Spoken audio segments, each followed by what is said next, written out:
সারারাত তাণ্ডবের পর দুর্বল হয়ে স্থল নিম্নচাপে পরিণত হয়েছে ঘূর্ণিঝড় রিমাল। সমুদ্র বন্দরগুলো থেকেও নামানো হয়েছে মহাবিপদ সংকেত। তবে আগামীকাল পর্যন্ত সারা দেশেই বৃষ্টি হতে পারে। এরপর ধীরে ধীরে স্বাভাবিক হয়ে আসবে আবহাওয়া। বিস্তারিত জানাচ্ছেন ওয়ালিউল সাকিব। রোববার রাতে মোংলার দক্ষিণ পশ্চিম দিক দিয়ে অতিপ্রবল ঘূর্ণিঝড় রিমাল আঘাত হানে খেপুপাড়ায়। উপকূলীয় এলাকাগুলোতে চলে তাণ্ডব। ঘূর্ণিঝড়ের প্রভাবে রাজধানী ঢাকাসহ সারা দেশেই শুরু হয় হালকা থেকে ভারী বর্ষণ।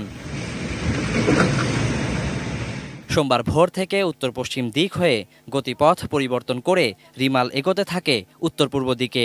সারা রাত তাণ্ডবের পর অবশেষে শান্ত হয় ঘূর্ণিঝড়। ঘূর্ণিঝড় দুর্বল হয়ে যাওয়ায় সমুদ্র বন্দরগুলোতে মহাবিপদ সংকেত নামিয়ে ৩ নম্বর স্থানীয় সতর্ক সংকেত দেখিয়ে যেতে বলা হয়।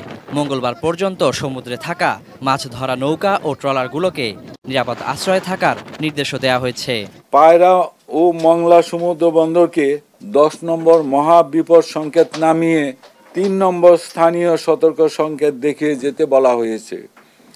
কক্সবাজার ও চট্টগ্রাম সমুদ্র বন্দরকে ৯ নম্বর মহাবিপদ সংকেত নামিয়ে তার পরিবর্তে ৩ নম্বর স্থানীয় সতর্ক সংকেত দেখিয়ে যেতে বলা হয়েছে। অতিপ্রবল ঘূর্ণিঝড়ে দেশের সর্বোচ্চ বাতাসের গতিবেগ ঘন্টায় ১১১ কিলোমিটার রেকর্ড হয় খেপুপাড়ায়। এছাড়া স্থল নিম্নচাপের প্রভাবে মঙ্গলবার পর্যন্ত সারা দেশের বিভিন্ন অঞ্চলে বৃষ্টি অব্যাহত থাকার সম্ভাবনাও জানানো হয়। বৃষ্টির প্রভাব এটা আজকেই বেশি থাকবে, কালকে আর একটু কমে আসবে, পরশু দিন থেকে হয়তো দেখবেন যে রৌদ্র উঠে গেছে।